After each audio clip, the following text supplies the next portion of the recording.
lugar, agradecer a Acción en Red, al Instituto Asturiano de la Mujer y al Consejo de la Mocedad que nos haya invitado a colaborar en este tipo de actos. Pues nosotros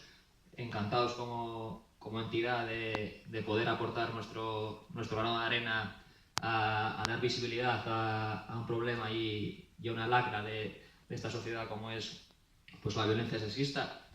Desde el club pues estamos a vuestra disposición para cualquier tipo de acto o de evento posterior que queráis a bien organizar y nada, desde aquí también pues creo que es buen día y buen momento para intentar dar visibilidad también al deporte femenino que aunque sí que es verdad que sobre todo a nivel del fútbol, que es nuestro ámbito, que sí que está cogiendo más repercusión, pero sí que todavía pues creemos que años luz de los chicos y obviamente pues la igualdad tiene que hacerse extensible a muchos ámbitos y uno de ellos es el fútbol, ¿no? Tanto a nivel de visualización del deporte como a nivel económico, como a todos los niveles.